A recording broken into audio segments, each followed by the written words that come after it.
Hello friends, welcome to my channel. तो चलिए आज देखते हैं PSIR का प्रीवियस क्यूज। ठीक है, तो आज 23 और 24 का है। हमने सोचा था कि आज 24 खत्म कर देंगे, बट फिर वो हार्ड हो जाता। आज 23 क्वेश्चन करना पड़ता, तो 13 क्वेश्चन अगले सप्ताह में कर देंगे और आज 10 क्वेश्चन देखते हैं। अगले सप्ताह में ये भी खत्म हो जाएगा। मतलब कि हिस्ट्री से थोड़ा इसमें क्वेश्चन क्या है आपका ज्यादा रहता है। ठीक है, 2011 से 2024 तक का हम देख रहे थे, तो ये सेकेंड लास्ट PSIR कर सकते हैं। तो आइए देखते हैं।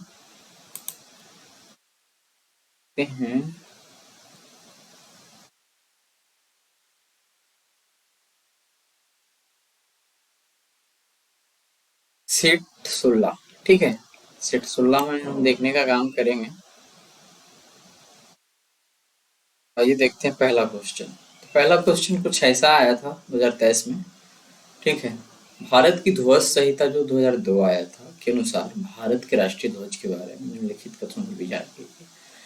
तो ये जो था यहाँ पे जो क्वेश्चन वो तो था ही, और सार्वजनिक रूप से और पब्लिक लोगों को भी छूट दे दिया गया था 2002 में ही शायद, कि भी आम जनता भी क्या है 26 जनवरी 15 अगस्त के टाइम पे क्या है झंडा को फहरा सकता है। भारत के राष्ट्रीय ध्वज का एक मानक माप 600 मीटर यानी 400 मिलीमीटर है। अच्छा, दोनों मिलीमीटर में है। ठीक है, तो ये एक कोई फिक्स माप नहीं है कि माप क्या होगा, बट लंबाई और चौड़ाई का रेशियो क्या होगा वो ध्यान सिर्फ रखा गया था। तो पहला कथन तो गलत है कि माप यही एक रखना है, क्योंकि झंडे का आकार कुछ भी हो सकता है, बट जो रेशियो है 3:2 में वो रखना है।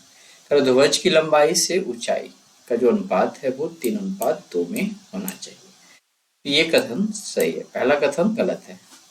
झंडा चाहे जितना भी बड़ा हो, लेकिन इस रेशियो को मेंटेन करना है। छोटा से छोटा झंडा हो या बड़ा से बड़ा, क्या होगा? कथन एक गलत है और कथन दो सही है। इसका आंसर ऑप्शन डी होना चाहिए। ठीक है, करे भारत की ध्वज संहिता 2002 के अनुसार राष्ट्रीय ध्वज का कोई मानक माप नहीं है। ध्वज संहिता में विभिन्न आकारों के लिए अनुपात 3:2 निर्दिष्ट किया गया है, लेकिन विशिष्ट आयाम को अनिवार्य नहीं किया गया है। ध्वज के आकार उपयोग के आधार पर भिन्न हो सकते हैं, बशर्ते अनुपात 3:2 बना रहे। अतः कथन एक गलत है। चलिए, इसको पढ़ने की जरूरत नहीं, मैंने पढ़ लिया, समझा दिया। संविधान दिवस के बारे में निम्नलिखित कथनों पर विचार कीजिए। कथन, तो नागरिकों के बीच संवैधानिक मूल्यों को संवर्धित करने संविधान दिवस प्रतिवर्ष 26 नवंबर को मनाया जाता है। तो इसमें तो कुछ गलत नहीं है, ये सही है। दूसरा देखते हैं, 26 नवंबर 1949 को भारत की संविधान सभा ने भारत के संविधान का प्रारूप तैयार करने के लिए डॉक्टर भीमराव आम्बेडकर की अध्यक्षता में एक प्रारूप समिति बनाई। तो ये जो 26 नवंबर 1949 है, इस वक्त तो क्या है संविधान को अंगीकृत कर लिया गया था।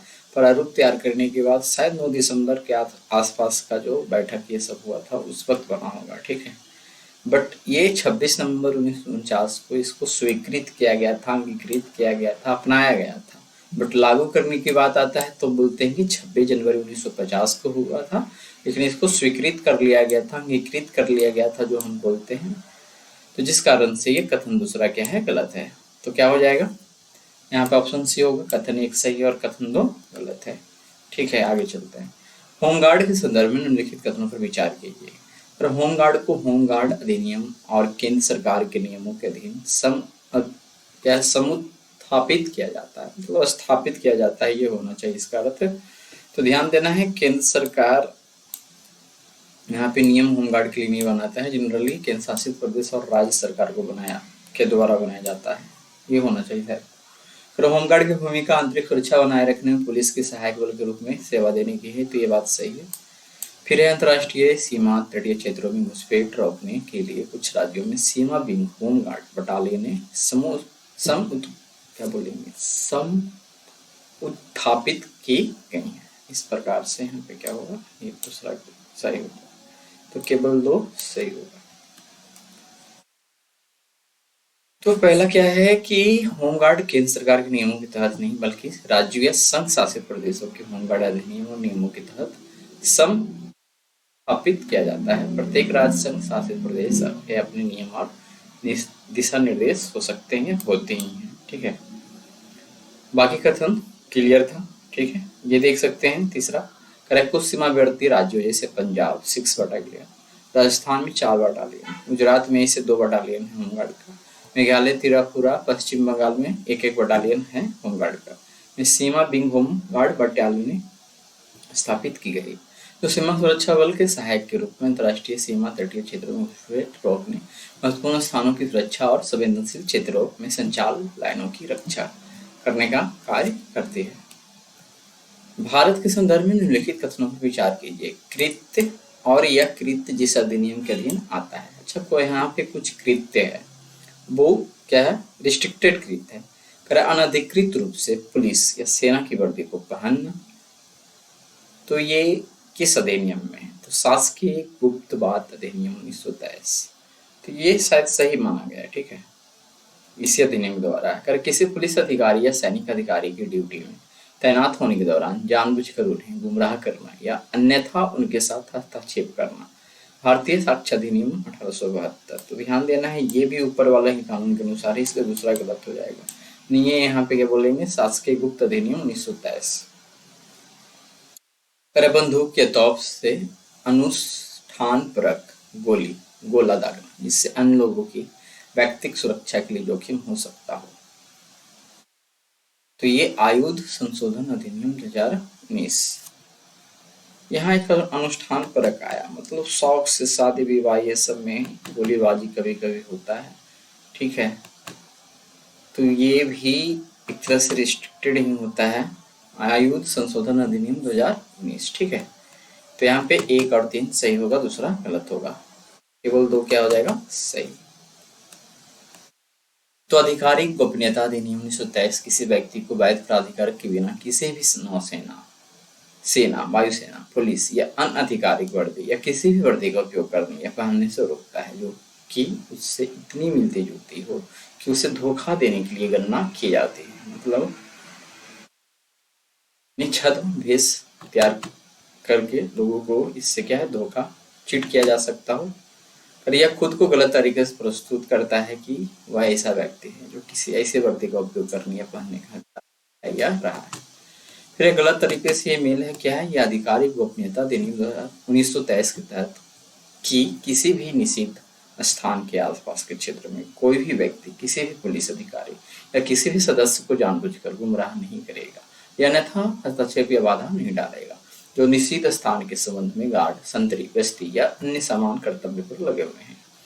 तीसरा कथन 3 सही ढंग से मेल खाती है। 2019 का सशस्त्र अधिनियम संशोधन नए, जैसे पुलिस के सशस्त्र बलों से जबरदस्ती अग्नि शास्त्र लेना और जश्न मनाने वाली गोलीबारी में अग्नि शास्त्रों का उपयोग करना जो मानव जीवन या दूसरों की व्यक्तिगत सुरक्षा को खतरे में डालता हो। आगे के भारत के संविधान के अनुच्छेद 368 के अनुसार संसद निम्नलिखित में से किनके द्वारा संविधान के किसी उपबंध में संशोधन कर सकेगी। तो 368 के द्वारा संविधान में संशोधन तो होते हैं, यहाँ पे तीन टर्म है। परिवर्धन का मतलब होता है एडिशन, परिवर्तन तो आप समझ रहे हैं, बदलाव। निरसन मतलब किसी चीज को समाप्त कर देना। तो संशोधन जो है संविधान में ये 3 तरीके से होता है, किसी नए कानून को कुछ जोड़ा जाता है, परिवर्तन मतलब कुछ नियम कानून में बदलाव कर दिया जाता है, और परिवर्तन मतलब कि नया पूरी तरह से जोड़ दिया जाता है। ठीक है, किसी भी अनुच्छेद के उप भाग में। निरसन मतलब किसी कानून को समाप्त कर देना। तो ये 3 माध्यम से क्या है, संशोधन होता है, इसलिए डी आंसर सही है। ठीक है, तो परिवर्तन या एडिशन, नए उपबंध, अनुच्छेद या अनुसूचियों को जोड़ना। परिवर्तन का मतलब है मौजूदा उपबंधों में बदलाव या संशोधन करना। फिर है निरसन, किसी उपबंध या प्रावधान को हटाना या रद्द करना। अनुच्छेद 368 क्या स्पष्ट रूप से कहता है, संसद संविधान में परिवर्तन या निरसन द्वारा संशोधन कर सकती है, बशर्ते निर्धारित प्रक्रिया का पालन किया जाए। इसलिए तीनों विकल्प सही है।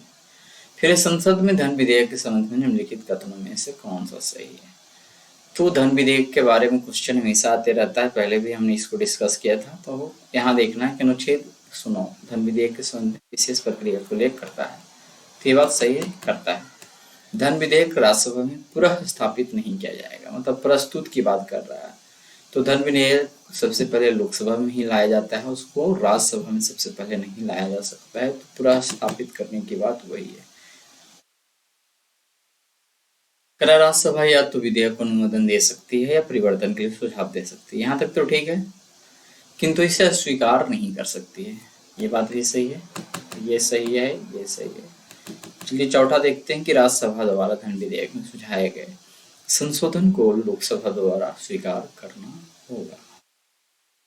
सभा द्वारा धन विधेयक में सुझाए गए संशोधन को लोकसभा द्वारा स्वीकार करना होगा। ये तो पहले हमने देख चुका है कि जरूरी नहीं कि लोकसभा इसको स्वीकार करे, लगेगा उचित कि हाँ स्वीकार करना चाहिए, सुझाव अच्छा है तो करेगा, अन्यथा नहीं करता।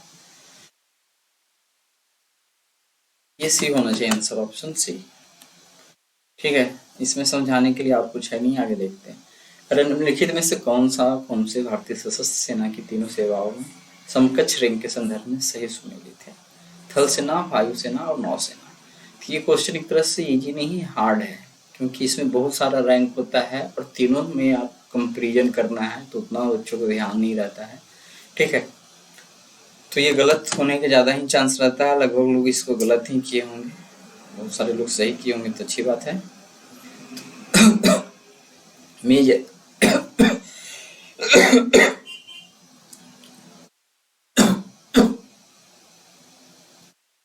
मेजर, स्क्वाड्रन लीडर,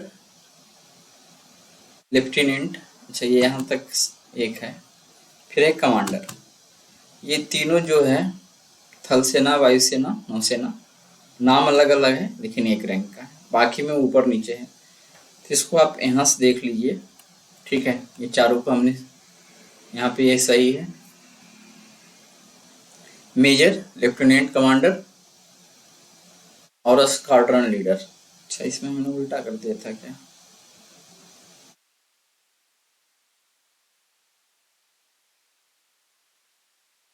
अच्छा आगे पीछे होगा, ये वायुसेना है, सैन्य भी इधर कर दिए हैं, एयरफोर्स इधर कर दिए हैं, इसीलिए आगे पीछे है।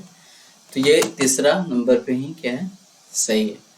और भी यहाँ पे है सारा लिस्ट, इसको देख सकते हैं। Lieutenant, captain, major, lieutenant, colonel, colonel, brigadier, अच्छा brigadier, major general, lieutenant general. तो बाकी का वही यहाँ पे कंपेरिजन है। इंडियन आर्मी यानी थल सेना, इंडियन नेवी मतलब नौसेना, और ये एयरफोर्स, ये तीनों का। ठीक है, इसको आप देख के याद कर सकते हैं। चलिए आगे देखते हैं। पूर्वोत्तर परिषद की स्थापना पूर्वोत्तर परिषद अधिनियम 1971 द्वारा की गई थी। वर्ष 2002 में एनईसी अधिनियम में संशोधन के बाद परिषद में निम्नलिखित में से किन किन सदस्यों को शामिल किया गया है? तो नॉर्थ ईस्ट काउंसिल, परिषद का मीनिंग तो वही होना चाहिए। चलिए मीनिंग चाहे जो भी होता हो, तो उसमें सदस्य कौन कौन शामिल है? संगठक राज्य का राज्यपाल, संगठक राज्य का मुख्यमंत्री, भारत के राष्ट्रपति द्वारा नाम निर्दिष्ट 3 सदस्य, और चौथा है भारत का गृह मंत्री। ठीक है, तो संगठक राज्य का राज्यपाल, संगठक राज्य का मुख्यमंत्री, भारत के राष्ट्रपति द्वारा नाम निर्दिष्ट 3 सदस्य और भारत के गृह मंत्री। ध्यान देना है कि यूपीएससी ने इसका आंसर चारों दिया है, लेकिन कहीं कहीं इसका बहस चलता है कि नहीं गृह मंत्री इसका सदस्य नहीं है, बट है, भारत के गृह मंत्री भी इसका सदस्य है। उत्तर परिषद अधिनियम 1971 के बाद 2002 में एनईसी अधिनियम में निम्नलिखित किए गए हैं पे, ये चारों जो फिलहाल है। चलिए आगे है, दिसंबर 2023 तक भारत सरकार द्वारा कितने परिसीमन आयोग गठित किए गए थे? तो ये क्या है, दिसंबर 2023 तक, क्योंकि क्वेश्चन 2023 का ही होना चाहिए, 27 का नहीं 24 का है क्वेश्चन। ठीक है, क्योंकि एग्जाम मई में होता है तो दिसंबर 2023 में है तो पूछ सकता ही है। ठीक है, मई जून के आसपास एग्जाम होता है, तो ये ठीक है 2024 का ही क्वेश्चन है। तो दिसंबर 2023 तक भारत सरकार द्वारा कितने परिसीमन आयोग गठित किए गए? तो 4। ये 1952, 1963, 1973 और 73 के बाद 2002 में हुआ था। ये 4 बार हुआ था। ठीक है, 1952 में, 1963 में, 1973 में, 2002 में। इसका कोई ऐसा टाइम नहीं है कि इतना समय में गठित होगा ही। अब क्या है, परिसीमन करेगा, क्योंकि इसको 2026 तक रोका गया था। 2026 में फिर से सीटों की संख्या बढ़ाया जा सकता है। तो ये हो गया परिसीमन से रिलेटेड। कर संविधान के 71वें संशोधन अधिनियम 1992 के द्वारा निम्नलिखित में से किस भाषा को शामिल करने के लिए संविधान की 8वीं अनुसूची में संशोधन किया गया है? तो ध्यान देना है कि कोंकणी, मणिपुरी और नेपाली, ठीक है, ये 3 भाषा को अनुच्छेद 22 में, सॉरी 22 भाषा भी है, 8वीं अनुसूची में जोड़ा गया था। मैथिली को बाद में जोड़ा गया था, ठीक है, 2002 के आसपास शायद।